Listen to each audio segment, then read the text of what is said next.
poner a grabar porque si no me olvido. Aquellos que no estén al día con la materia, traten de empezar a llevarla al día, porque ahora los temas son, tal vez no sean más largos, tal vez sean temas relativamente, algunos cortos, la mayoría son largos igual, pero algunos relativamente cortos, pero que son más complejos. Va a requerir que ustedes vayan al libro para sacarse dudas, ¿sí? Que empiecen a utilizar bibliografía de consulta que les va a ayudar a sacarse de encima esas dudas existenciales que les van a ir quedando a lo largo de la materia. Entonces, tengan en cuenta eso, ¿sí? De empezar a utilizar la bibliografía como apoyo. Yo todo lo que les doy es lo que les voy a tomar. Ahora bien, no quiere decir que, les vuelvo a repetir, que a cada uno con eso le alcance. Eso evaluará cada uno. Si hay algo que no entiende, no dirá, bueno, lo dejo así, total seguro no lo toma. No, vayan al libro y traten de reforzar los conocimientos. Así no se caen en el camino. ¿Sí? Dicho esto, ¿a alguien le quedó alguna duda del parcial, sobre todo aquellos que rindieron recuperatorio?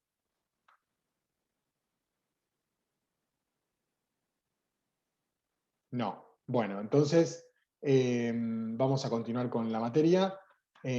Vamos a continuar, yo les había dicho, se me mezclaron un poquito los temas, les había dicho que vamos a seguir con sistema esquelético. No, vamos a seguir con sistema tegumentario, ¿sí? Epitelios de revestimiento. Vamos a seguir con ese tema que es un poco más sencillo para no meternos después de lleno en ocio, que es un poco más complejo. Así que, si nadie tiene ninguna consulta, les voy a compartir pantalla y arrancamos con la clase de hoy, que creo que no es demasiado larga y es bastante sencilla. Así que los invito a tomar asiento y a disfrutar del día. Bueno, ¿todos ven la pantalla? Bien. Sí, profe. Perfecto. Bueno, entonces hoy nos vamos a dedicar a lo que es sistema tegumentario, lo que nosotros conocemos con el nombre cotidiano de piel, si bien el sistema tegumentario no solo está conformado por la piel, sino que también va a estar conformado por otras estructuras que nosotros vamos a ir nombrando a lo largo de la clase de hoy. ¿Auriculares? Auriculares. Un trampa. Chicos, ¿silencian? Así no me pisan. Sí, no pasa nada. Tranqui. Bueno, entonces, el tejido tegumentario, o el sistema tegumentario, va a estar constituido por la piel y lo que conocemos como anexos a la piel, al revestimiento. Esos anexos son el pelo, las uñas y las glándulas. Cuando vimos la clase anterior, tipo de tejido, estuvimos hablando un poco, cuando hablamos de tejido epitelial, de estas cuestiones. ¿Cuáles son las tres principales funciones que tiene el tejido tegumentario? Una es la protección. El tejido tegumentario o la piel, mayormente la piel, tiene como primera función la protección. ¿De qué nos va a proteger? Nos va a proteger del daño causado por radiaciones, nos va a proteger en menor medida de daños mecánicos, ¿sí? Ustedes piensen que frente a un elemento cortopunzante, lo primero que va a detener el avance de ese elemento justamente es la piel, más allá que la resistencia no sea demasiado elevada, siempre va a detener un poco el efecto de algún agente mecánico que nos pueda llegar a lastimar. También va a funcionar en la termorregulación. ¿Qué quiere decir esto? En tratar de mantener la temperatura corporal dentro de los parámetros normales. ¿A qué llamamos parámetros normales? Bueno, a los 37 grados centígrados aproximadamente. ¿Cómo va a regular la piel la temperatura? Principalmente la va a regular produciendo a través de ciertas glándulas sustancias que lo que van a hacer es intentar disminuir la temperatura a algunas centésimas de grado. Básicamente la transpiración, ¿sí? La transpiración es básicamente para enfriarnos cuando tenemos calor. Y la tercera, no menos importante, la sensopercepción. Nosotros tenemos toda la superficie corporal recubierta de tejido tegumentario que nos sirve para detectar la presencia de algún objeto que está cerca. Básicamente, si ustedes pasan la mano por arriba de algo, tienen la sensación del tacto. Bueno, esa sensación la tienen en todo el cuerpo, ¿sí? Pueden sentir, tienen el tacto, pueden sentir cambios de temperatura, pueden sentir diferentes tipos de sustancia. Básicamente sirve para captar estímulos sensoriales de diferentes tipos. Cierto que yo cada vez que admito a alguien quedo como tildadísimo y tengo que volver. Y principalmente mantiene, que en realidad es parte de todo lo anterior, mantiene la homeostasis. ¿Qué quiere decir la homeostasis? La homeostasis es el equilibrio de todos los sistemas. El sistema tegumentario, la piel, permite que todo el resto de los sistemas funcionen de manera coordinada gracias a, gracias a estas tres funciones, la de protección, la de termorregulación y la de sensopercepción. ¿Sí? Más adelante vamos a hablar de la homeostasis, pero básicamente la palabra homeostasis a ustedes los tiene que traer a la palabra, los tiene que llevar a la palabra equilibrio. La homeostasis es el equilibrio del medio interno. Todos los sistemas que funcionan dentro de un ser vivo tienen que mantenerse en homeostasis para que ese sistema, como un conjunto, funcione bien.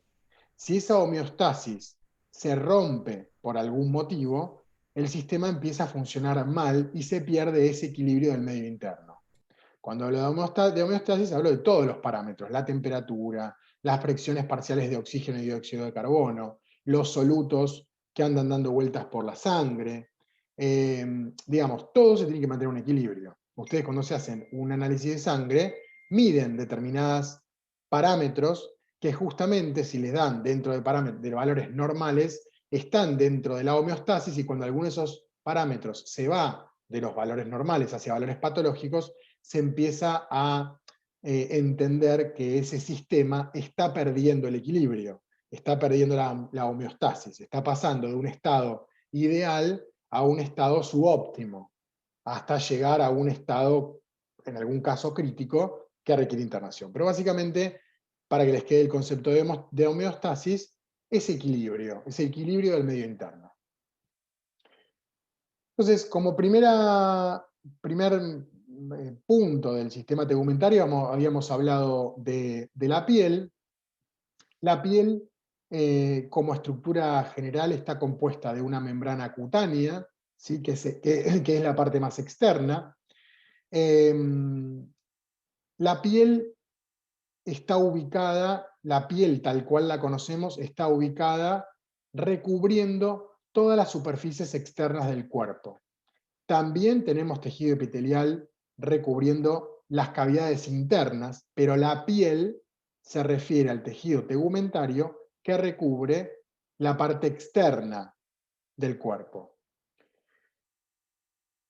Pregunta: ¿por qué la piel es un órgano?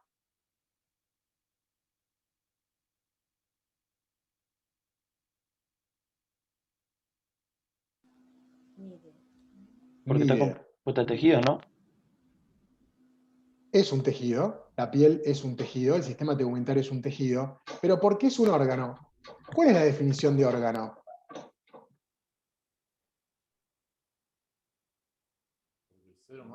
Porque cumple una función. Parecido. En realidad es un órgano porque son células de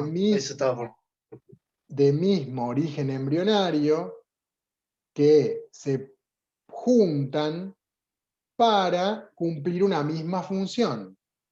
Las células que componen la piel son todas células muy similares que cumplen la misma función. ¿Qué función? Las tres que nombramos al principio.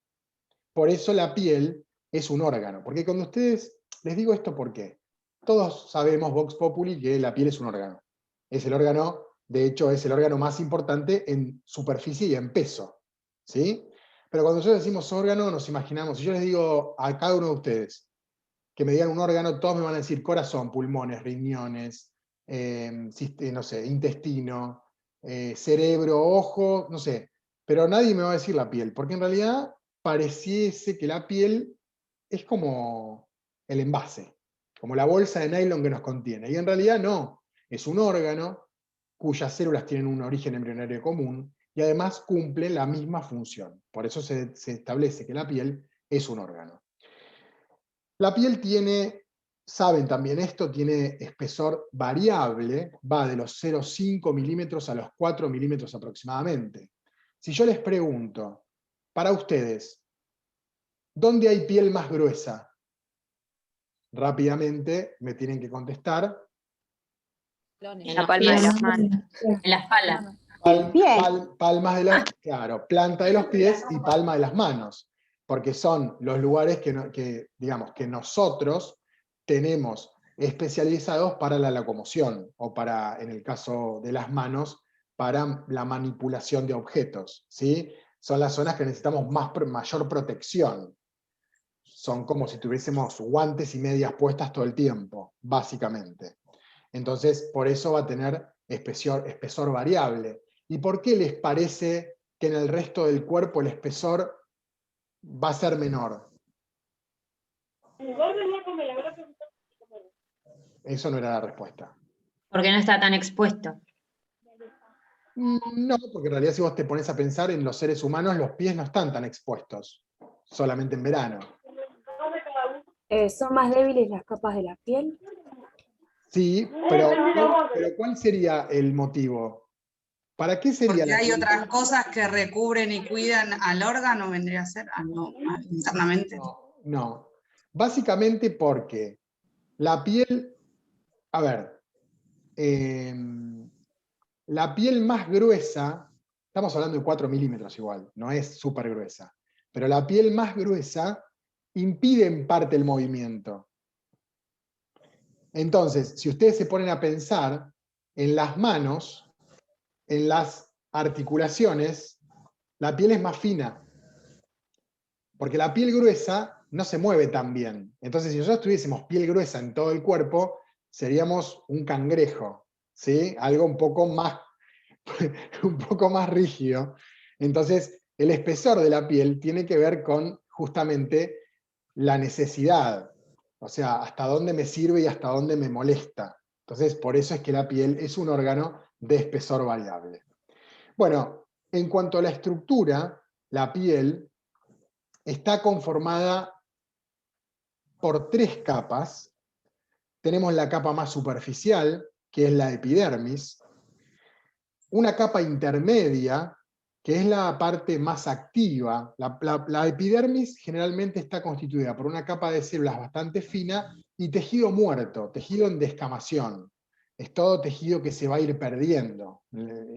La capa que está por debajo, que es la dermis, es la más activa, la que tiene toda la parte sensorial, y por debajo de esa capa tenemos a la hipodermis, que en realidad puede decir que no es, ¿se acuerdan que lo habíamos visto? Que en realidad no es, es como un falso tejido epitelial, porque en realidad la hipodermis está constituida por tejido adiposo y toda la parte de capilaridad, de capilares, de vasos sanguíneos, que van a irrigar las capas más externas de la piel. O sea, es parte del tejido tegumentario, pero no sería piel verdadera, porque no cumple con la celularidad de la piel. ¿Se entiende la diferencia? Por ahí es medio que los mezclo con los temas. Es tejido adiposo, no es tejido epitelial, pero es parte de la piel. ¿Sí? Yo no sé si puse... se me fue de vuelta, qué suerte. Ahí tenemos la imagen, ¿sí? Ahí tienen la estructura, si ustedes se fijan, en la parte superficial tenemos la epidermis, que generalmente es una capa bastante fina de pocas células de espesor, donde vamos a tener pequeñas perforaciones a través de las cuales van a salir las diferentes sustancias que son secretadas por las glándulas que están más debajo, por debajo.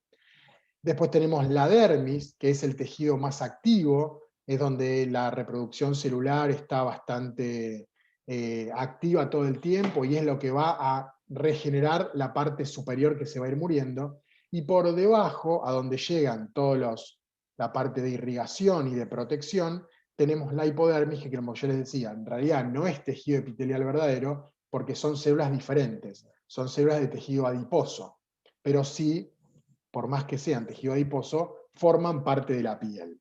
¿Sí? Esto es, si yo les pregunto en un parcial, el único tipo de tejido que forma parte de la piel es el tejido epitelial, muchos van a decir, sí, no, hay tejido adiposo también. Claramente no se les voy a preguntar esa porque ya la saben. Bueno, yo me fui, a ver, sí, me fui. Bueno, vamos a hablar un poco de la epidermis, que es la primera capa, la capa superficial. Está compuesta por un epitelio queratinizado, escamoso y estratificado en la capa más exterior, con una membrana basal subyacente. Les pregunto, ¿qué significa para ustedes epitelio queratinizado, tejido epitelial queratinizado? ¿A qué les suena? Queratina. Muy bien. ¿Y qué significa eso? Un componente del epitelio. ¿La queratina tiene que ver con la elasticidad? En realidad, ¿qué, Mariano? No, estaba diciendo eso. Claro, en realidad la queratina más bien lo pone rígido. La queratina es una proteína que en realidad, en el caso de la epidermis, lo que hace es darle cierta resistencia para que sea un poco menos permeable. ¿Sí? Escamoso es por el tipo de células. ¿Y qué significa que sea estratificado? ¿Como de varias capas? ¿Varias capas de qué? De células, Muy bien. ¿no? Muy bien. ¿Ven? Eso es importante, que sigan la materia. Muy bien. Estratificado significa que tiene varias capas. Entonces, cuando yo les digo un epitelio queratinizado, escamoso y estratificado, ya se les tiene que venir la idea de un tejido con varias capas de células. Escamosas es el tipo de células, son de tipo escamoso. Las células epiteliales se dicen, cuando nosotros las vemos en el microscopio, tienen un aspecto que parece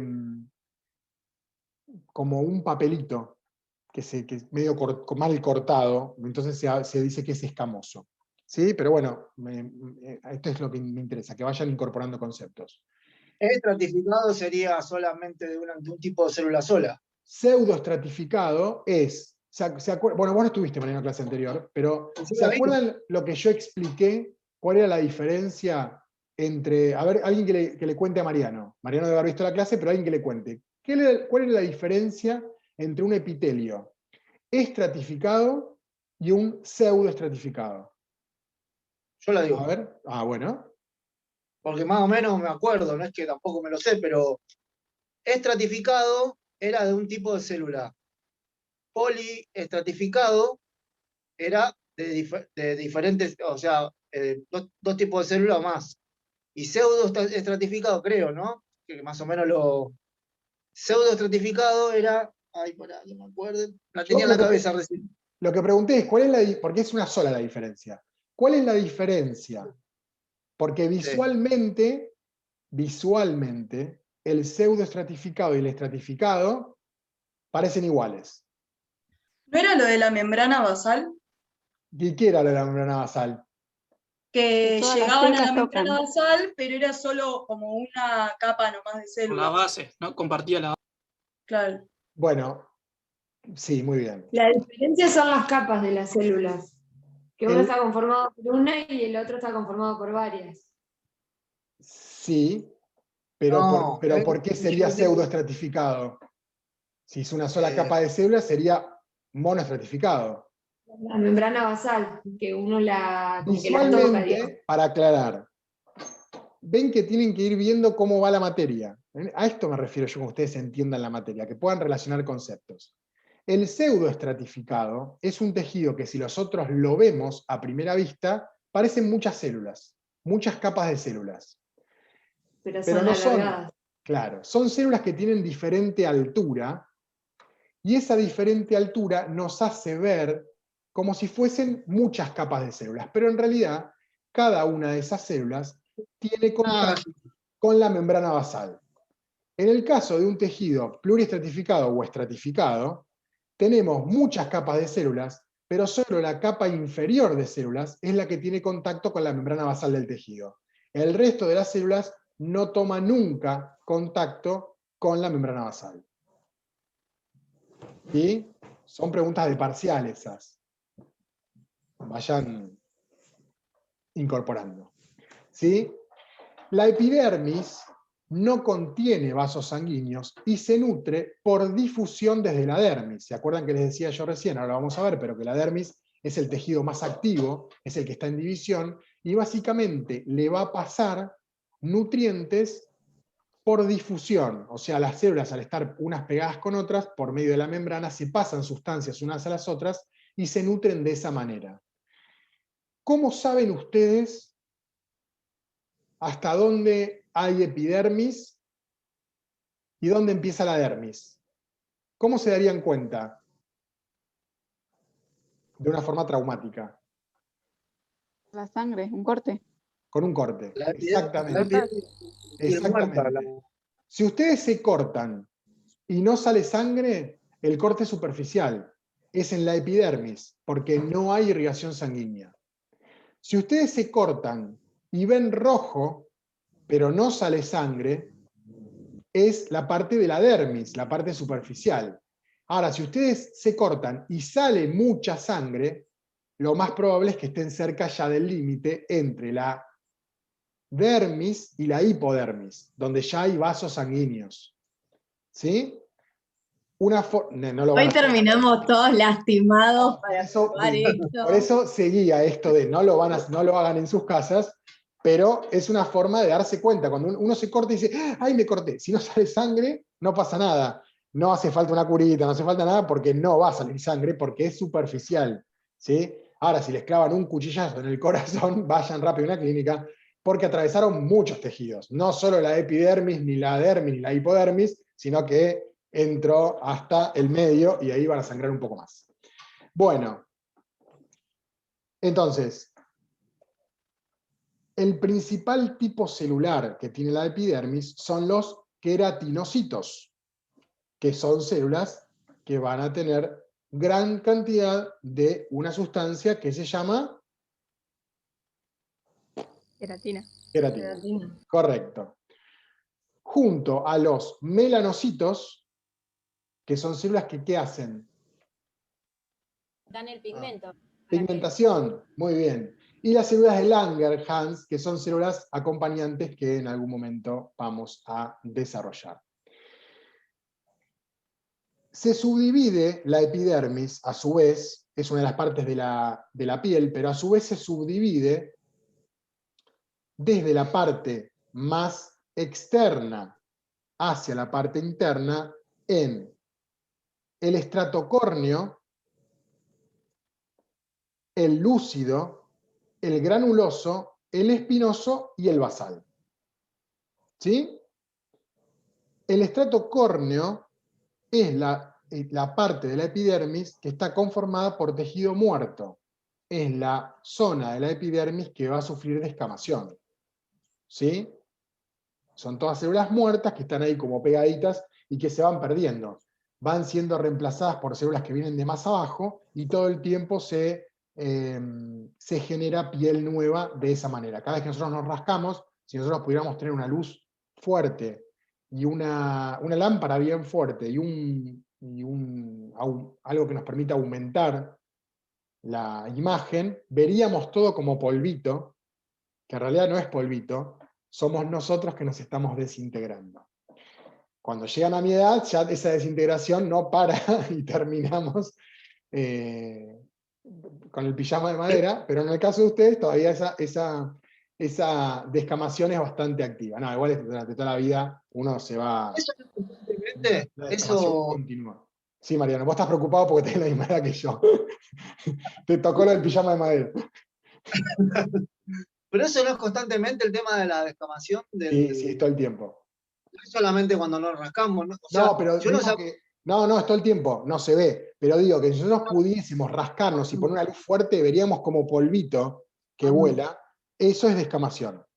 ¿Sí? Porque si uno se acuesta en una cama, por ejemplo, y va a encontrar piel muerta, supongo con los. No sé en qué Yo cama te acostás vos, Mariano, pero le di raro. un ejemplo. No sé, Le di un yo ejemplo. no sé. No voy a participar de esto.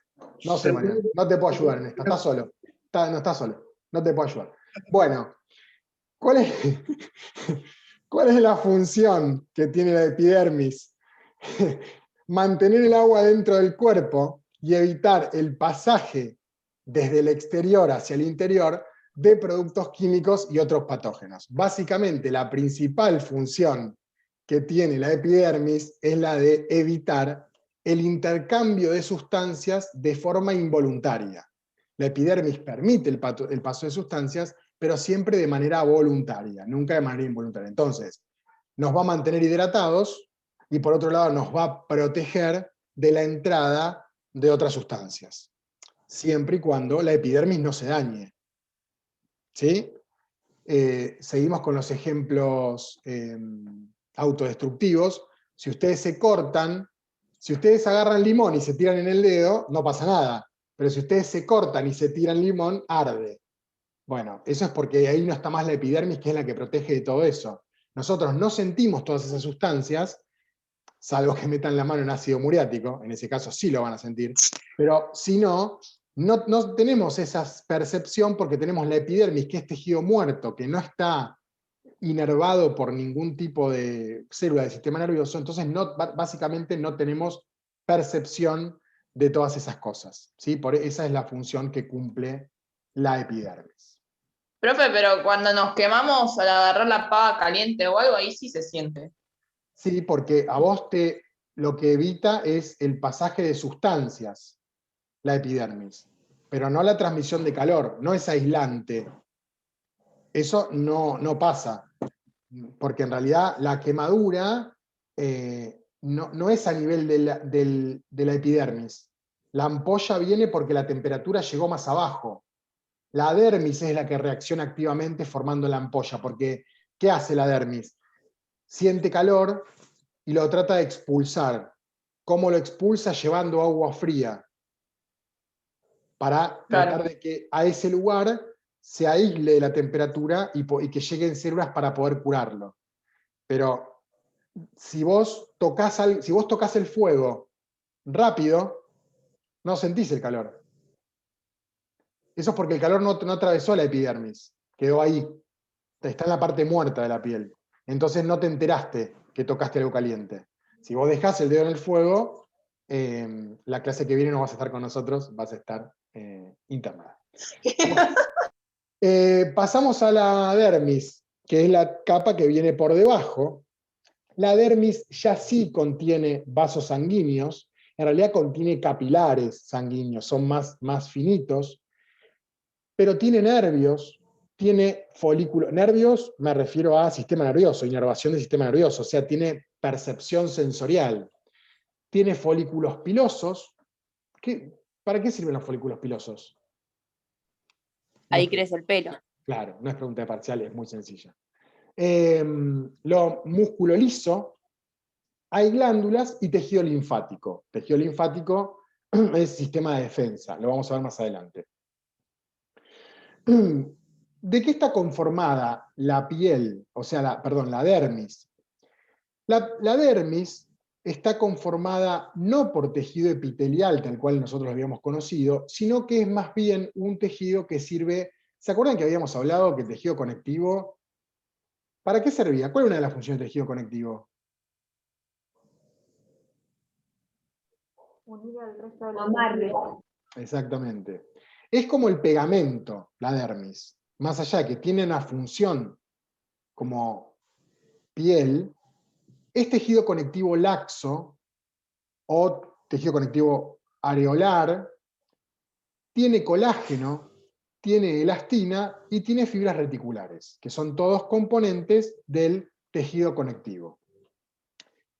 El principal tipo celular que contiene la dermis son fibroblastos. ¿Se acuerdan que habíamos visto los tipos celulares? En la clase anterior están los tipos celulares que conforman el tejido conectivo. Tiene adipocitos. ¿Los adipocitos de qué tejido son? Adiposo. Tejido adiposo, exactamente. Difícil la pregunta. Que sirven para el almacenamiento de grasa. Y macrófagos, que son sistemas del sistema inmune.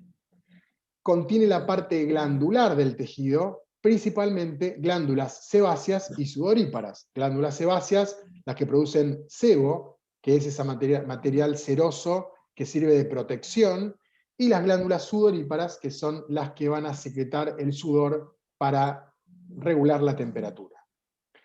La dermis también se subdivide en diferentes capas. La capa más externa es la capa papilar,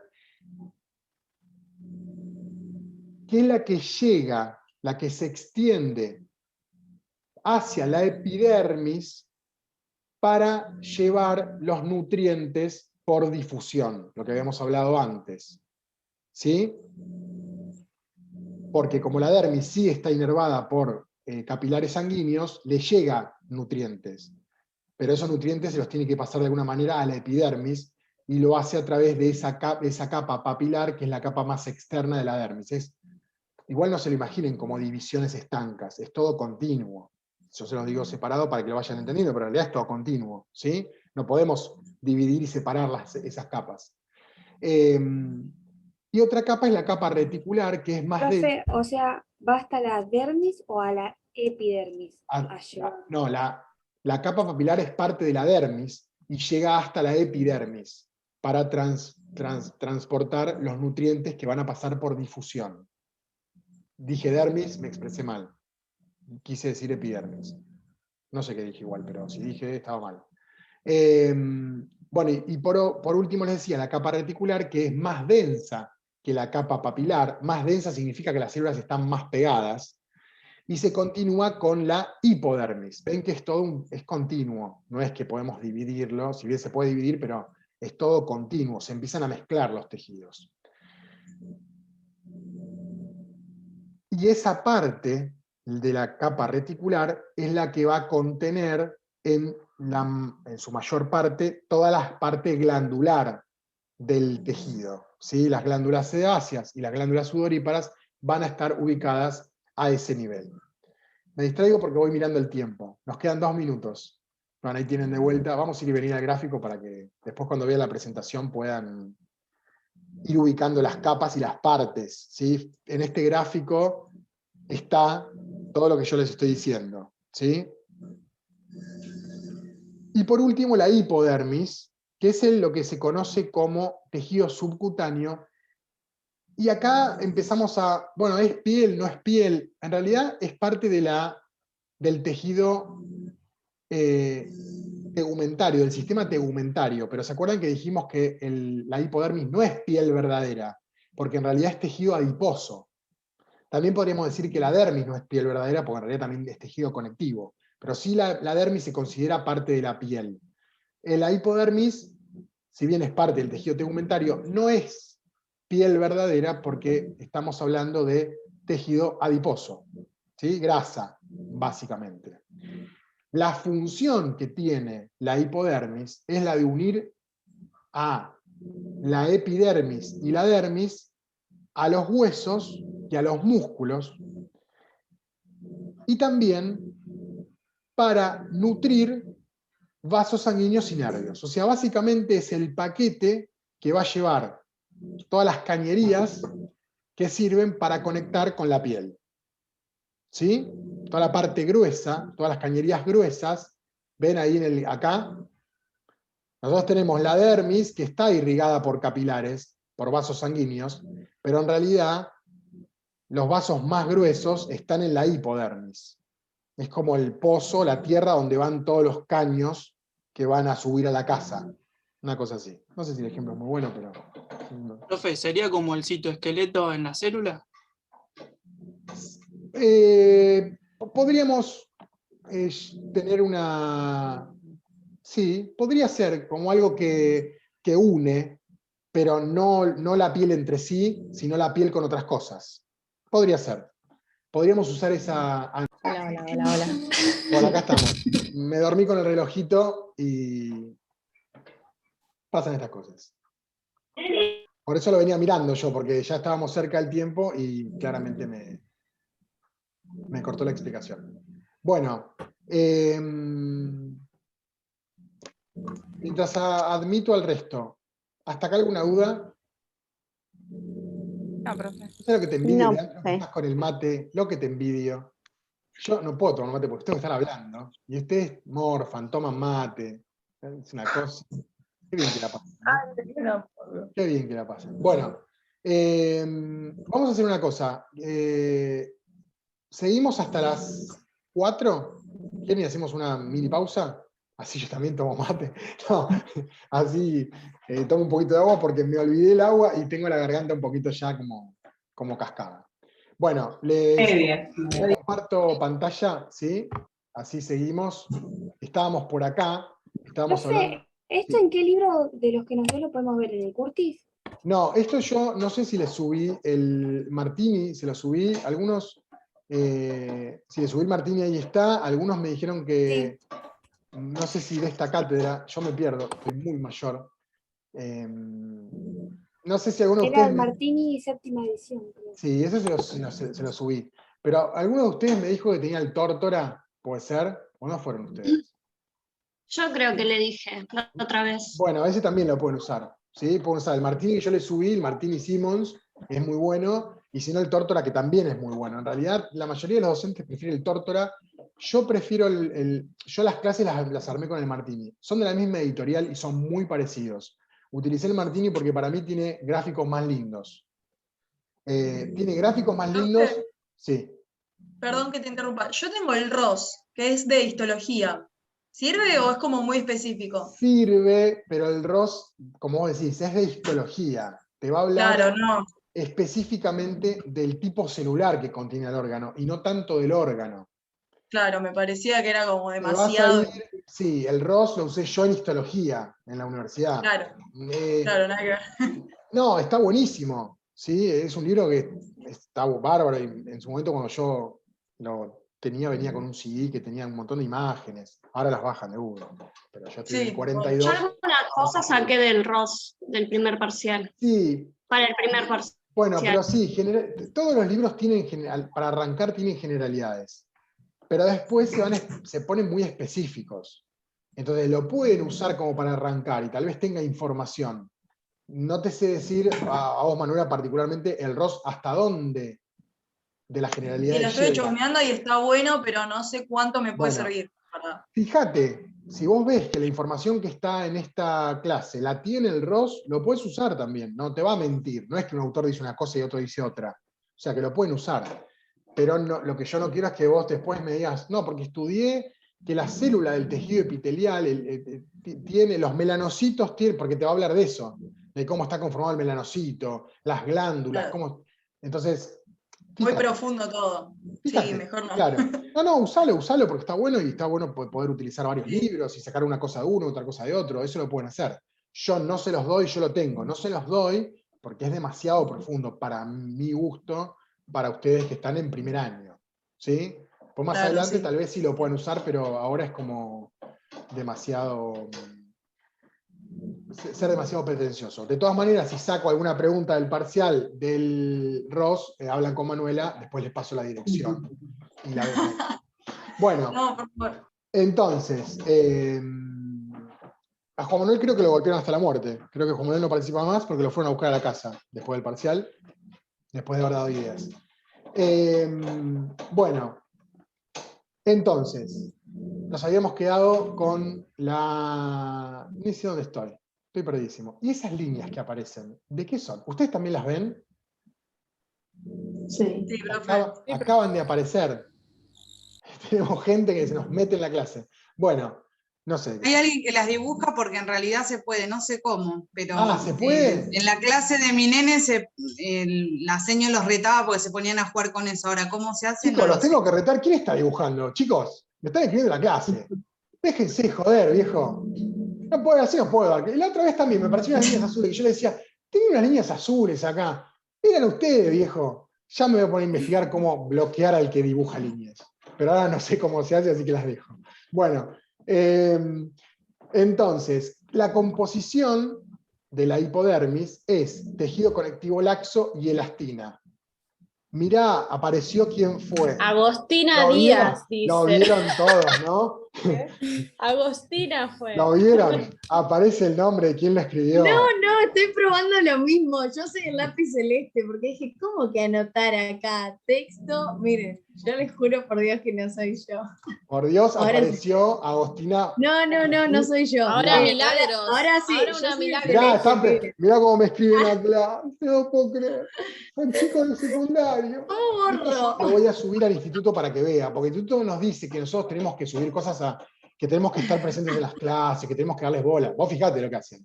No, yo no soy ese lápiz amarillo. Me tachonean toda la clase, y yo cómo hago para borrarlo. Me empieza a agarrar la desesperación. No tengo ni nada acá. Profe, después le pregunto a mi hijo. Bueno, por favor, porque yo no tengo herramienta, no tengo la goma acá. Yo soy bastante Profe, rústico para sí, esto. podés ¿A ver dónde? opciones, ponés, No, el que dibujó dice lo puede anotar, borrar. claro, que ponga anotar y ponga pero. borrador. Mirá, acá lo encontré todo, qué lindo. Me voy a poner a jugar con Uy, esto. A ver si puedo borrar. Les borro todo. Me encantó. Sí. Me encantó. Muy bien, Ahí Agostina, está. Ahí fuiste hay vos, un ¿no? corazón. Bueno, basta, termínela. Ahora tengo la soy goma. yo. Termínenla. Me voy a quedar con la goma en la mano. Porque si alguien. No puede ser esto. Es como que yo estoy dando el pizarrón y ustedes se paran y me borronean el pizarrón. No puede ser. Bueno, continuemos con la clase, por favor. Estoy perdiendo el respeto. O sea, respétenme, por favor. Bueno, entonces, decíamos que la composición es tejido conectivo laxo y elastina. Ahora bien, si es tejido adiposo, ¿está bien que sea tejido conectivo?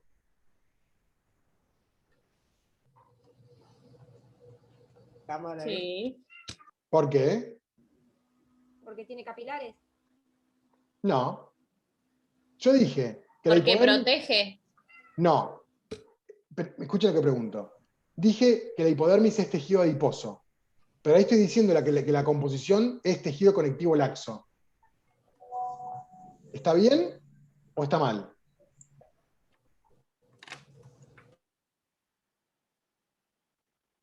Está bien. ¿Es tejido adiposo? Está bien, pues si lo es. ¿Es tejido adiposo o es tejido conectivo laxo? Ahí dice conectivo laxo, profe. Sí, no, yo también lo estoy leyendo, pero, Claro. pero les pregunto, ¿está bien? Está bien, porque dice que el adiposo está órganos. compuesto de tejido conjuntivo Tiene la laxo. función de unir órganos y protegerlos. Entonces, Bueno, las dos respuestas son correctas. El tejido adiposo es tejido conectivo. ¿Sí? Hay un tipo de tejido conectivo que es el tejido adiposo. Eso lo vimos en la clase anterior. A eso apuntaba la pregunta. Ven que hay un montón de preguntas para el parcial. ¿Vieron? A los que dibujan, se los digo. Bueno, principales tipos celulares. Los fibroblastos, que son células de tejido conectivo. Los fibroblastos son células específicas del tejido conectivo. Tiene macrófagos, que son células del sistema de defensa, y adipocitos, que en realidad son células de tejido conectivo especializadas para almacenar aceite o grasa. ¿Sí? El 95% de la grasa corporal está en la hipodermis. Por eso es que se puede hacer lo que se conoce como liposucción. La liposucción es meter agujas, es básicamente meter una aspiradora, que lo que va a hacer es romper la hipodermis. Se va a llevar toda esa grasa acumulada que está por debajo de la dermis y por encima del músculo, y que la rompe y automáticamente se baja de peso. Todo lo que es grasa intracorpórea, o sea, la grasa que se aloja entre los órganos, no se puede sacar. La liposucción únicamente saca la grasa de la hipodermis. ¿Sí? Esa grasa que contiene la hipodermis tiene dos funciones principales. Una es la de relleno, en algunos es de mucho relleno, en otros de no tanto relleno, y sirve de aislamiento. Horrible, porque se están riendo, horrible lo que están haciendo, porque yo estoy hablando en serio. Y sirve entonces de relleno o de aislamiento. ¿Sí? ¿Se acuerdan que yo les dije que los mamíferos marinos tienen mucha grasa alojada en la hipodermis porque básicamente funciona como una capa aislante? Los aísla. Sí, profe, en realidad existen dos tipos. ¿Dos tipos de qué? Están esos mamíferos marinos que tienen una capa de grasa alta, ¿Sí? Y otros que son de 2 pelos. Y lo que los recubre del frío son los pelos, el tener 2 capas de pelos. Y tienen la capa de grasa, bueno, por lo menos eso es lo que me enseñó en el acuario, trabajé 6 años.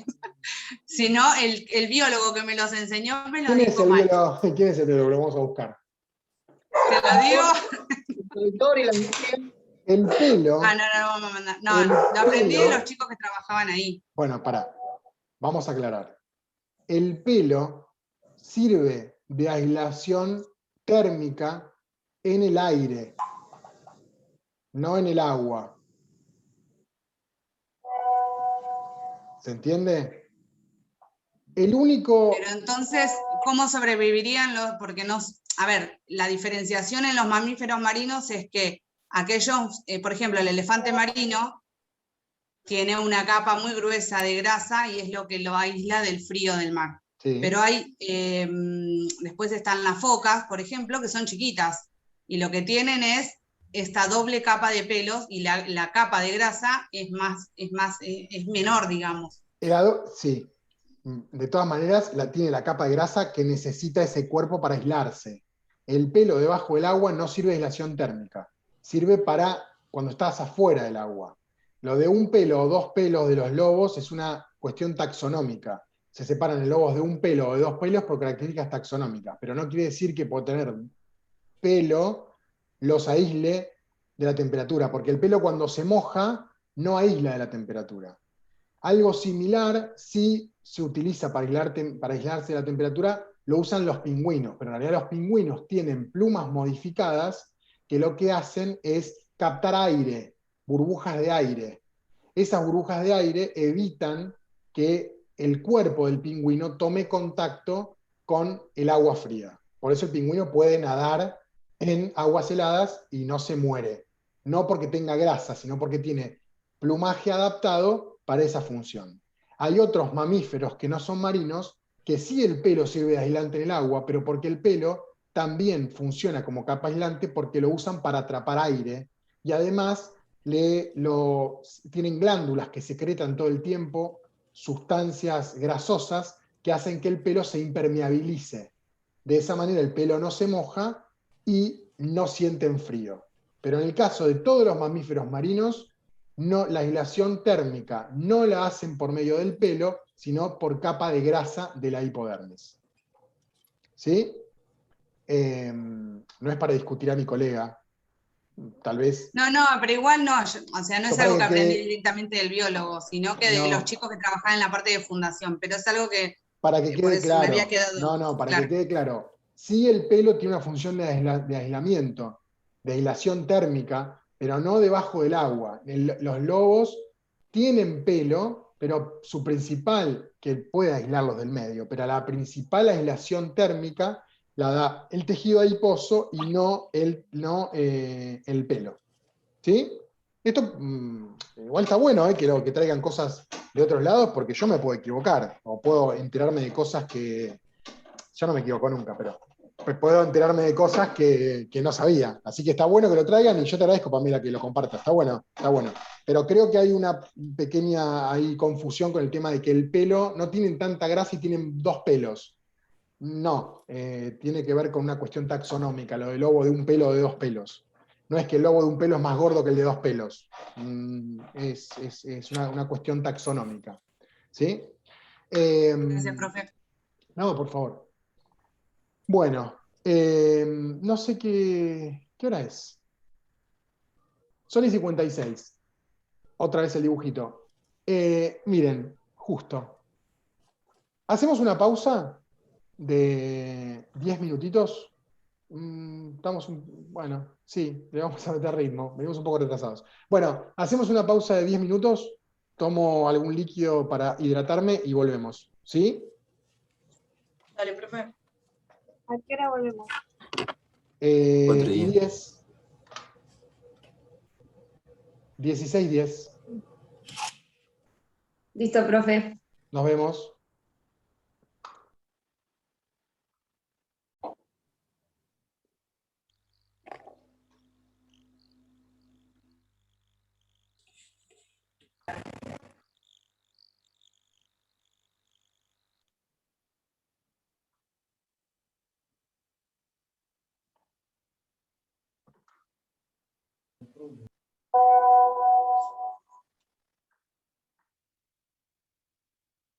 Bueno, aguantamos a que vayan llegando todos y ya continuamos.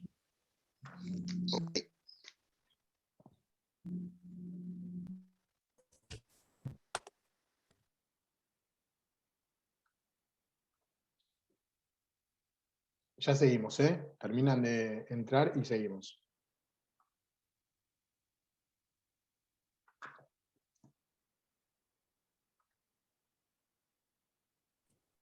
Profe, Sí.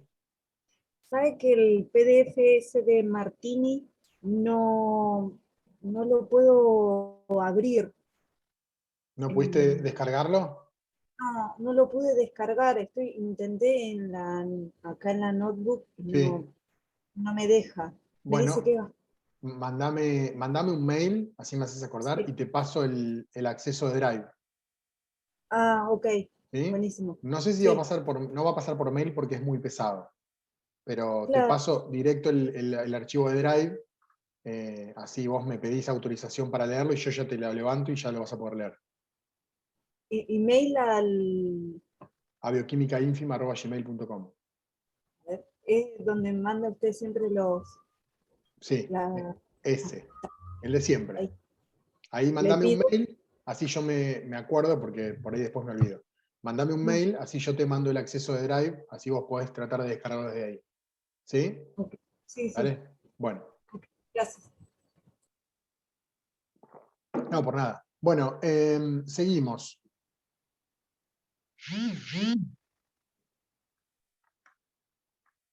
Ese fue tu teléfono, Mariana. Bueno, les comparto pantalla.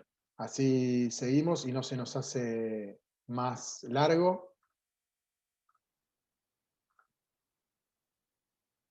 ¿Hasta qué hora tenemos hoy? ¿Ustedes que tienen tienen después cátedra? ¿Después de las 5? 4:30, profe. Sí, 4:30. Sí, 4:30. ¿Cómo 4:30? No, a las 5. A las 5 arranca salud pública. A las 5, ok. Bueno, listo. Salud pública. Bueno, ok. Bueno, entonces, seguimos. Todos ven, ¿no? Sí, lo ven todos. Bien, seguimos. Entonces, habíamos dicho que iba a pasar esto. Tenemos que admitir gente y se nos va a tildar. Y sí, obvio. Bueno, vamos a admitirlos y así ya podemos volver. No me digas que me la tiró a la marchanta. Bueno, volvamos. Entonces, ahí tengo que admitir más gente. Bueno, entonces, habíamos hablado de que teníamos la piel, por un lado en el tejido tegumentario teníamos la piel, y por otro lado teníamos los anexos. Uno de esos anexos es el pelo, que está presente en el tejido tegumentario, pero en realidad no es piel, ¿no? Digamos, si bien es parte del tejido tegumentario, no forma parte de la piel, sino que de un anexo, lo que conocemos como anexos. El pelo o cabello es una estructura filamentosa implantada en una cavidad de la epidermis denominada folículo piloso. Eso ya se los había preguntado hace un rato. Cada uno de los pelos consiste en una raíz ubicada en un folículo piloso y en un tallo que se proyecta hacia arriba por encima de la superficie de la epidermis. Eso es en toda la estructura del cuerpo, ¿sí? Ahí tenemos, no se ve muy bien, vamos a alejarlo un poquito. ahí se ve un toquecito mejor.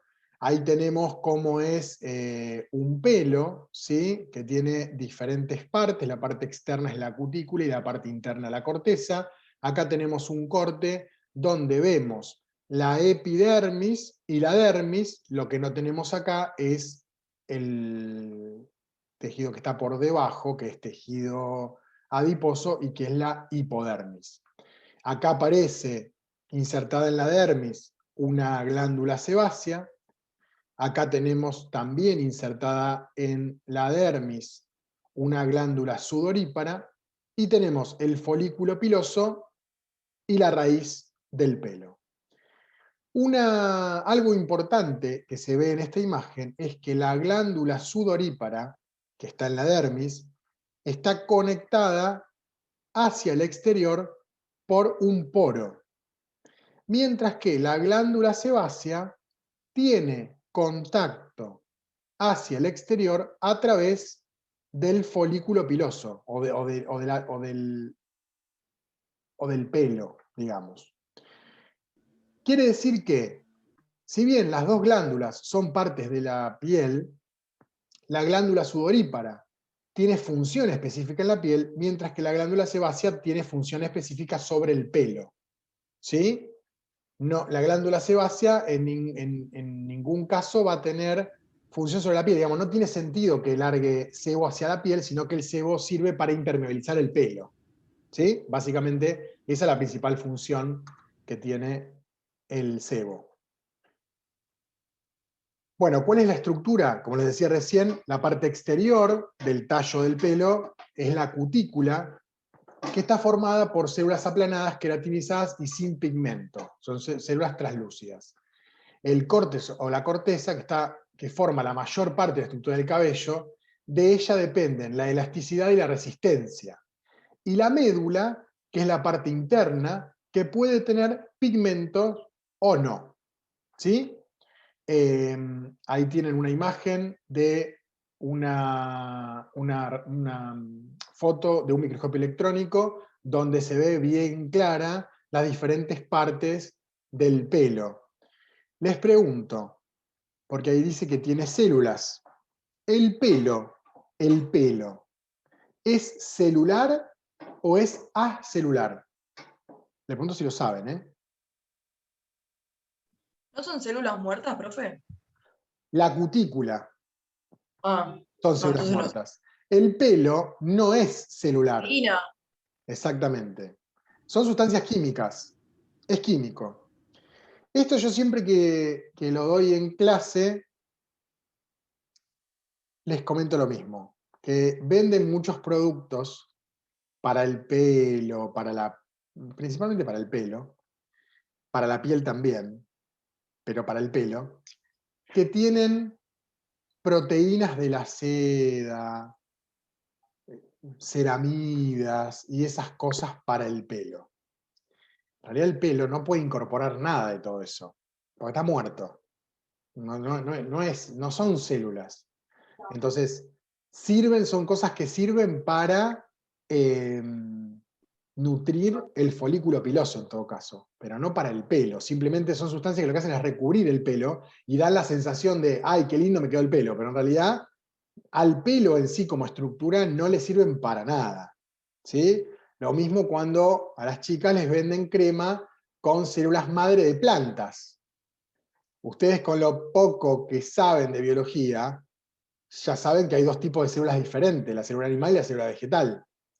Entonces, una crema que tiene células vegetales no tendría demasiado sentido. ¿Sí? Profe, lo mismo pasa con las estrías, que es tejido muerto y venden esas cremas para eliminar esas estrías. La estría en realidad es cicatriz, es tejido cicatrizal.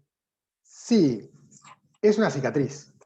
Lo que puede hacer es que haya algún tipo de sustancia que lo que hace es regenerar la producción de colágeno y elastina de la piel. Entonces lo que hace es disimular esa cicatriz.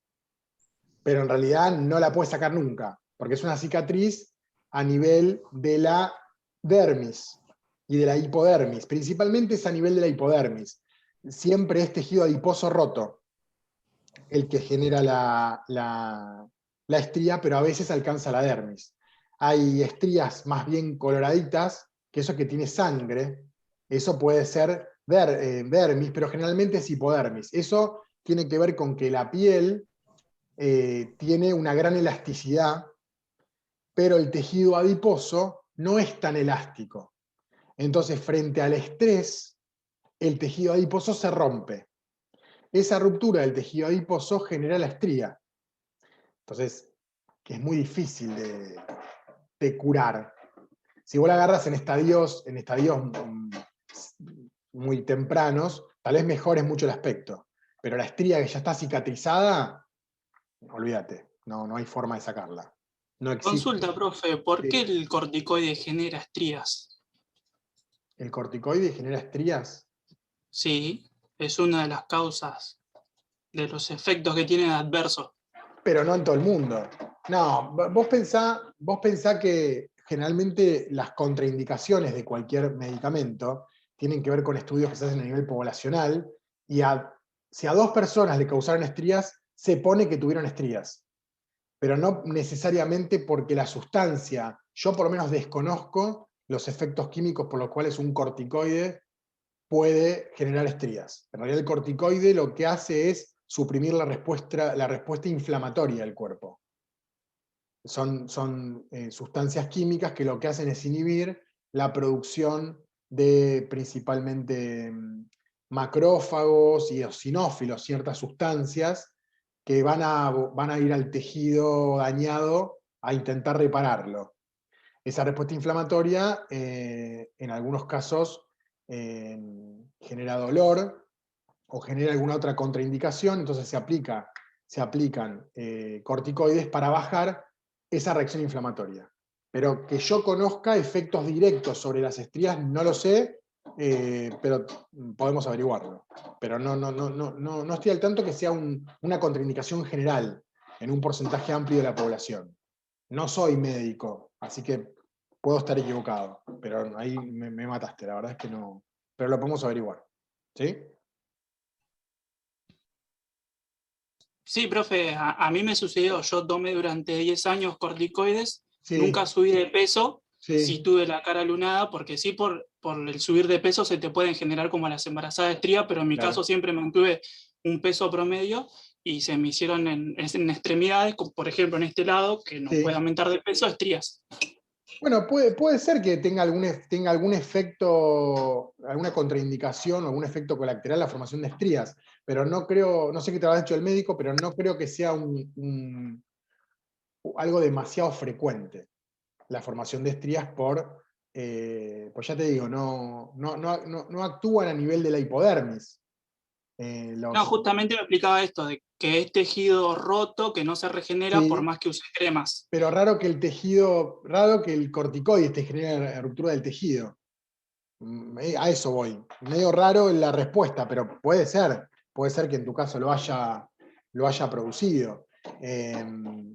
No necesariamente tiene que ver con el aumento de peso. Los que hacen hipertrofia muscular, los que van al gimnasio y que se ponen gigantes, también pueden aparecer estrías porque el tejido adiposo que está por encima del músculo no llega a adaptarse a ese crecimiento. Entonces se rompe el tejido. ¿Sí? También puede pasar. Pero lo de los corticoides, te la debo, esa no la sabía. Se lo dejo de tarea, profe. Bueno, listo, de seminario, para la clase que viene, yo presento un informe de los corticoides y las estrías. Bueno. Profe, disculpe, una pregunta. ¿Puede ser también el tipo de piel de cada persona? Obviamente, sí. O sea, no todas las pieles son No. iguales, ni tampoco tienen la misma elasticidad, ni tienen el mismo colágeno, ni tienen nada No. similar. Y hay mujeres que tienen muchos embarazos y no tienen estrías, y hay mujeres que tienen uno solo y se rompen todas. Tiene que ver Yo en con... mi primer embarazo tuve una panza casi gemelar, Sí. en tamaño, pues pesó 4,220 kilos, mi gordito el primero, y tengo toda la panza estriada, y mi piel ya es así. Tengo mi amiga que tuvo 3 embarazos y tiene la piel divina. Depende, sí, hay embarazadas que en el primer embarazo no tienen estrías y en el segundo sí, y bebés de mismo tamaño. Tiene que ver con la composición del tejido. con cuánta elastina y cuánto colágeno tenga en ese momento el tejido para soportar esa hiperextensión, ¿sí? Pero tiene que ver con una característica del momento. Podés generar estrías en un momento y en otro no, pueden estar localizadas o en general diversificadas por todo el tejido, más localizadas, eso es muy particular de cada uno, ¿sí? Bueno, seguimos. Los seres humanos tenemos 3 tipos diferentes de pelo o cabello, o como es mi caso, ninguno. Tenemos el lanugo, que es pelo fino y no pigmentado, que cubre casi todo el cuerpo de un feto, reemplazado por vello en el momento del nacimiento. Si ustedes bueno, no son todos jóvenes, pero los bebés cuando nacen tienen como un pelito, tienen como tipo un kiwi. Como una pelucita. Sí, como una pelucita. Son como un kiwi, todo peludito. Había tenido mis hijos eran murciélagos. Nada, pobrecitos, son hermosos mis hijos. No, pero sí, tienen cuando nacen como un pelito muy finito que después se les cae. En algunos casos ese pelo se cae antes en la panza y ya nacen con vello. A veces no es tan finito. Pero ya eso no es lanugo. Pero se cae. Ya eso es vello. Sí, también se cae, porque el pelo en los bebés se cae generalmente. Y en los grandes también. Pero generalmente eso después queda pelo más finito, no queda ese pelo grueso. Cuando el bebé crece, como que se desparrama. Pero yo hablo del lanugo, que es como una pelucita bastante como densa, pero es muy, muy finita, que después se cae y aparece el vello. El vello es un pelo más corto y suave, es un pelo que no tiene pigmentación, ¿sí? Nosotros le llamamos vello básicamente a todo el pelo que recubre todas las superficies corporales en general. Se da en ambos sexos.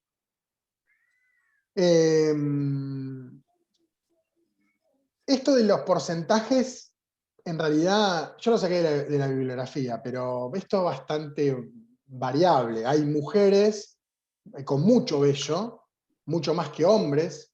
Hay hombres con mucho vello. Depende de las hormonas también, ¿no, profe? Sí, tiene que ver más que las hormonas. Es como un conjunto de cosas. Es genético, es hormonal, es diferentes factores que afectan, pero generalmente tiene que ver con algo genético, ¿sí? Está preparada la piel en esas zonas para generar más vello que en otras personas. Hay mujeres que, por ejemplo, no tienen vello en los brazos, y hay mujeres que tienen vello en los brazos. Hay mujeres que tienen vello muy finito, y hay mujeres que tienen vello más grueso. Digamos, hay diferentes características. En los hombres tal vez es un poco más parejo, pero en las mujeres hay como bastante variabilidad. Tiene que ver con algo hormonal también. Se supone que la mujer no desarrolla vello, pero hay algunas que sí. Y por último el pelo terminal, que es el pelo completamente desarrollado, es más largo, grueso y oscuro que el vello. Y es el que está en regiones como las axilas, la barba y el pubis. ¿Sí? No es el pelo de la cabeza. El pelo de la cabeza es como un vello más grueso. ¿Sí? El pelo terminal está en esas zonas. No voy a decir más nada al respecto. Porque no. Bueno, me fui de la presentación. ¿Dónde estábamos? Acá. Por ahí. Bien.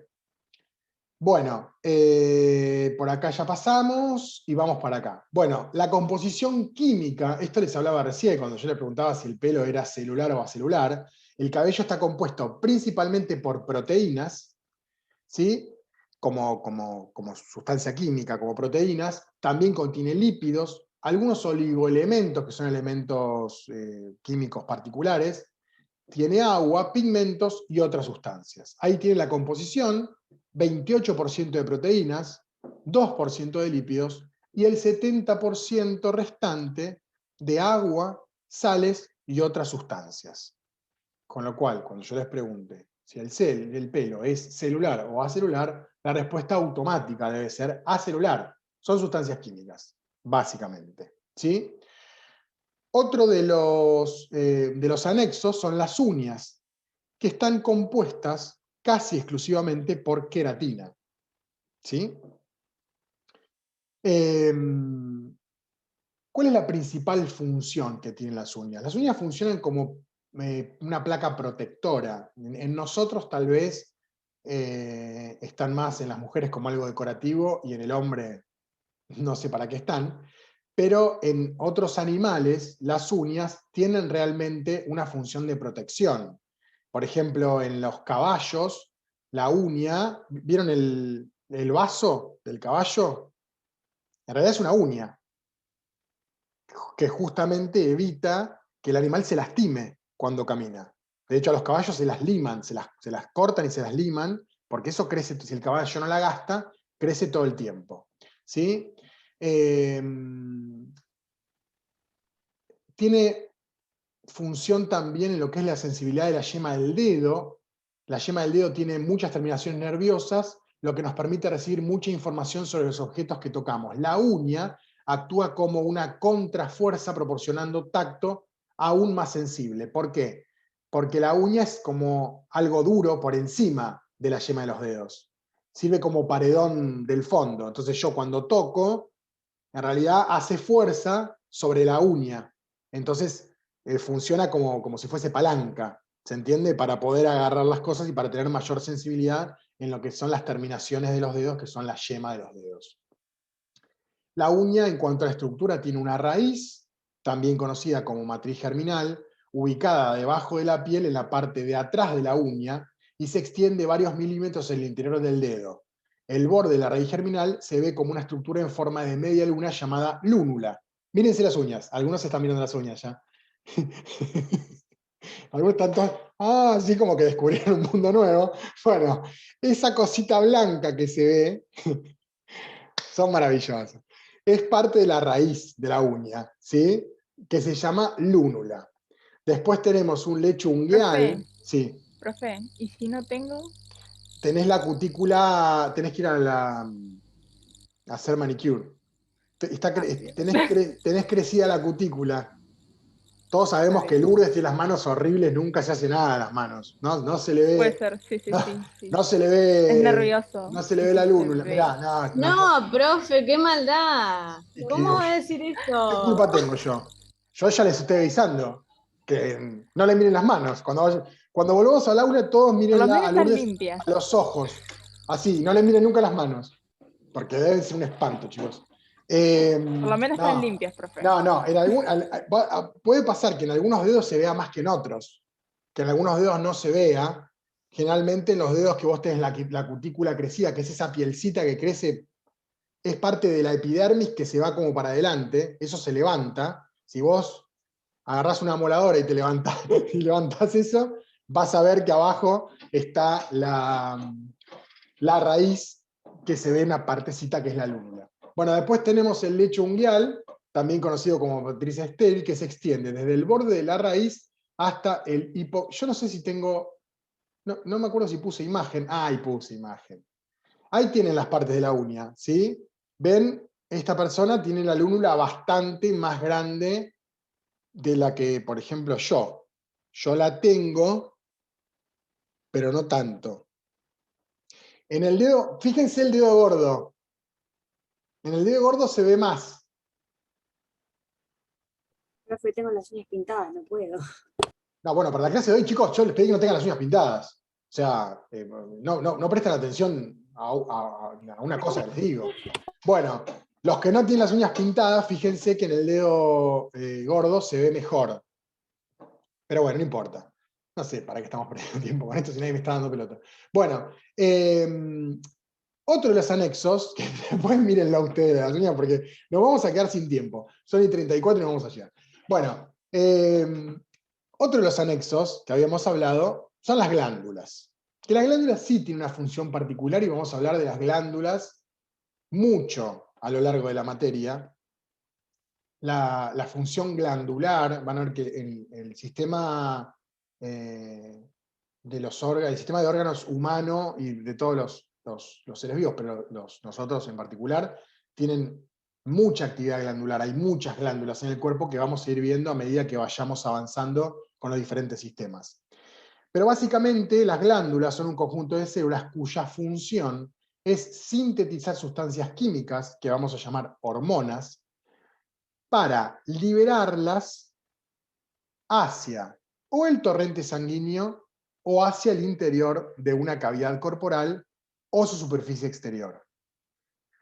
Estas sustancias pueden ser mensajeros químicos que se incorporan al organismo para llegar a la célula a la que están destinadas según su característica especial o producir directamente un efecto específico en el medio al que son secretadas. Recuerden ustedes que habíamos visto que podíamos hablar de glándulas endócrinas o exócrinas en función de hacia dónde liberaban las sustancias que producían. ¿Sí? Es esto que habíamos dicho. Endócrinas, exócrinas y mixtas. El producto que es el producto secretado puede ser de tipo seroso, que es un producto acuoso a menudo rico en proteínas, de tipo mucoso, que es un producto más bien viscoso, rico en carbohidratos, como glucoproteínas o glicoproteínas, o sebáceo, que es un producto lipídico, un tipo grasa. ¿Sí? Y hay diferentes tipos de glándulas dentro del tejido epitelial o tegumentario. Tenemos, qué chiquito me quedó esto, las glándulas sudoríparas son ecrinas, son glándulas exócrinas distribuidas por toda la superficie corporal, abundantes en las palmas de las manos, la planta de los pies y en la frente. Producen sudor que se compone principalmente de 99% de agua. ¿Sí? La función principal de esas glándulas sudoríparas es la regulación de la temperatura corporal, como les dije hoy al principio. Son controladas por nervios colinérgicos simpáticos que son controlados por un centro en el hipotálamo. Esto lo vamos a ver cuando veamos sistema nervioso. De todas maneras, ya se los voy adelantando. Hay apócrinas que solamente se desarrollan durante la pubertad temprana y mediana, cerca de los 15 años. Producen sudor que contiene materiales grasos, están presentes principalmente en las axilas y alrededor del área genital. El estrés emocional aumenta la producción de sudor. Las glándulas sudoríparas apocrinas sirven esencialmente como glándulas olfativas. Su actividad produce olor a sudor debido a las bacterias que descomponen los compuestos orgánicos. O sea que las cuestiones psicosomáticas afectan mucho. Sí, y además, con lo que acabo de decir, no en nosotros tal vez, pero ¿qué función pueden tener estas glándulas en otros animales? ¿De reconocimiento? Exactamente. Son glándulas, las podemos llamar de tipo sexuales. Despiden en la edad fértil de la especie olor para atraer a el sexo opuesto. ¿Sí? Ustedes piensen que nosotros no somos animales demasiado olfativos, porque nuestro olfato básicamente no está bien desarrollado, pero otros animales tienen olfato muy desarrollado y utilizan esos olores para identificar entre sexos o inclusive identificar momentos particulares de maduración sexual. Entonces estas glándulas tienen que ver con esa función. En algunas áreas del cuerpo, estas glándulas sudoríparas se modifican para producir secreciones totalmente diferentes, incluyendo el cerumen, la cera del oído. Otras glándulas, tales como las glándulas mamarias, se agrandan mucho y se modifican para producir la leche. ¿Sí? Son tipo de glándulas apócrinas. Ay, no te puedo creer. Esto me hace perder muchísimo. Yo había leído que, disculpen, sí. Tipo ya de por sí el ser humano como que tiene algo similar, que es como las feromonas, como que por ahí te sentís. Sí, pero es más bien inconsciente. Sí, Claro, es como nosotros podemos percibir muy leve, no nos damos cuenta básicamente, digamos, en épocas de apareamiento, por llamarlo de una manera, tenemos ciertos sentidos un poco más sensibilizados, pero realmente el olfato no es uno de los más sensibilizados en el ser humano. El ser humano tiene muy desarrollada la vista. Por eso es que muchas personas cuando quedan ciegas, dicen, han escuchado nombrar que muchas personas que quedan ciegas escuchan más. Tiene que ver porque no es que escuchan más, es que nosotros no le prestamos atención a nuestros sentidos. Básicamente somos seres muy visuales. Entonces, cuando necesitamos otro sentido, parece que se desarrolla más. En realidad lo tenemos bien desarrollado, pero no lo usamos. Entonces, al faltar uno, se desarrollan o se perciben más la información generada por otros sentidos. ¿Sí? Bueno, ahí tenemos un ejemplo de la glándula sudorípara, que es esta que tenemos acá, la glándula ecrina, que es la que va a liberar directamente sobre la piel, y la glándula apócrina, que es la que esta libera sustancia acuosa, y esta sustancia serosa, que va directamente a tener contacto con el pelo. ¿Sí? Eso lo habíamos visto en una imagen anterior. Las glándulas sebáceas son las que secretan el sebo y desechos de las células muertas productoras de grasas. Existen en los seres humanos por toda la piel, excepto en las palmas de las manos y las plantas de los pies. ¿Por qué les parece que no hay en las palmas de las manos y la planta de los pies glándulas sebáceas? ¿Para tener agarre? Claro, no tendría sentido. Estaríamos todo el tiempo tocando el celular, sería un asco el celular. No, es para poder agarrar, ¿sí? Tienen función, las glándulas sebáceas tienen principal función protectora, impermeabilizante y potencialmente inhibidor del crecimiento de microorganismos. Se dice que ese sérum genera una película en la cual los microorganismos no pueden entrar. La actividad de las glándulas sebáceas aumenta durante la pubertad debido a los niveles elevados de andrógenos. Es hormona dependiente, ¿sí? La producción de estas glándulas. Las glándulas sebáceas en un feto humano in útero, o sea, el que está dentro del útero, secretan una sustancia llamada vernix caseosa, que es una sustancia blanca cerosa que recubre la piel de los recién nacidos. Sí, las que fueron mamás hacen sí. Los bebés cuando nacen parecen que tienen un moco. O sea, es como si hubiese salido de la nariz. Es eso. Después se pierde, esas glándulas dejan de funcionar, se modifican, ¿sí? Pero en el momento Son blancos literal los bebés cuando eso nacen.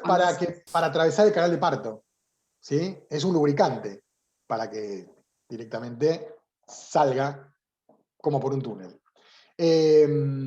Claro, la diferencia creo que cuando sale por el canal de parto, eso lo va perdiendo en el camino, por el hecho de que lo tiene para eso. Cuando nacen por cesárea como los míos, salen más blancos. Están todos plagaditos de blanco. Claro, porque eso como que funciona como de cera para que resbale.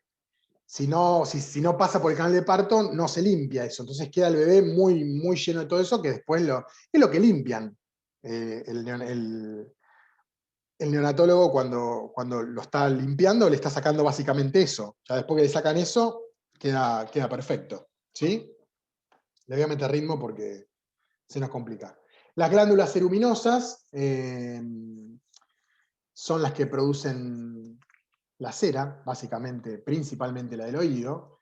Tienen función de limpieza porque esa cera lo que hace es como salir todo el tiempo y arrastra las cosas que no deberían ir para dentro del oído. ¿Sí? Esa es la función de la cera. Por eso dicen que en realidad no aconsejan la limpieza con cotonetes, con hisopos, el oído.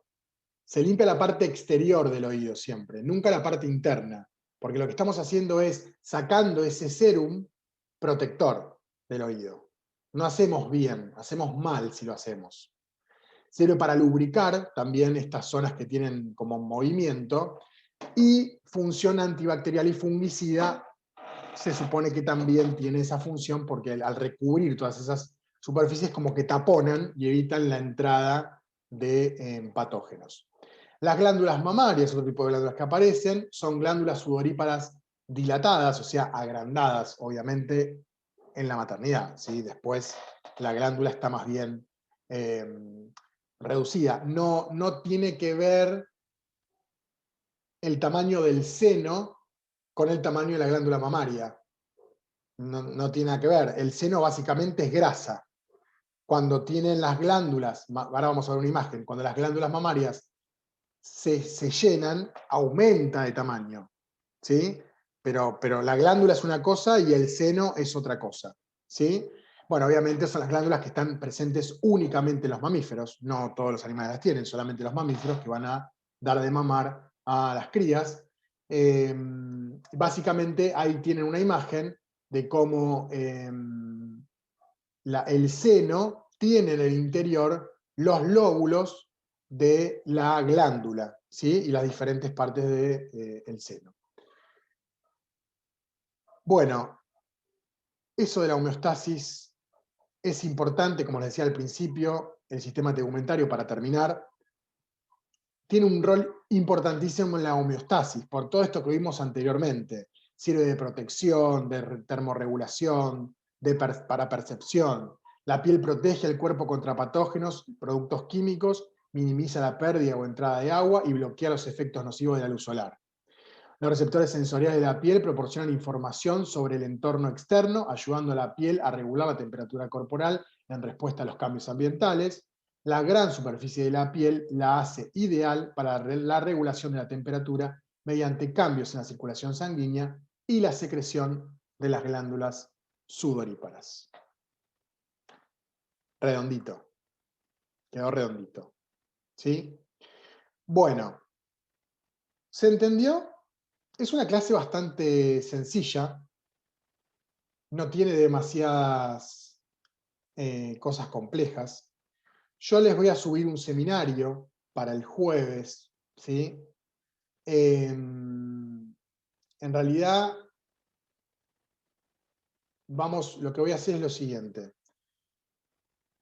Como venimos del parcial, ¿sí? No les voy a dar el seminario de él para que lo hagan para el jueves. Se los voy a subir el jueves para que lo hagan para el otro jueves, ¿sí? Lo que pasa que, ¿qué sería lo ideal? Les digo porque en el aula lo ideal es esto. Nosotros vemos una clase y a la clase siguiente hacen el seminario. Porque si no se les empieza a desfasar los seminarios de la clase.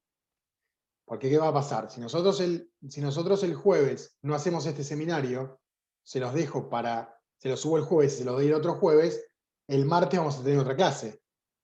Y el jueves vamos a corregir el seminario anterior. Y así nos empezamos como a dispersar. Vamos a ver cómo funciona de esta manera. El jueves yo les voy a tratar de darles otra clase. Estén atentos a Classroom, ¿sí? A ver cómo seguimos.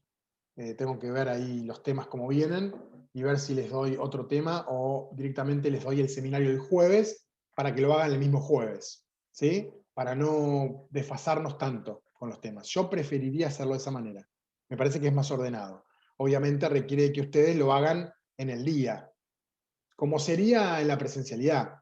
La presencialidad no sería de una semana a la otra, sería en el día resolverlo. Ustedes deberían preparar para el jueves el tema que vimos y poder hacer el seminario ese día. Y lo corregimos en el aula y vemos las dudas ese mismo día y ya lo liquidamos al tema y seguimos con otro. En la virtualidad el año pasado se me complicó bastante, vamos a ver cómo seguimos. Estén atentos a Classroom, que ahí les voy a dar las indicaciones pertinentes.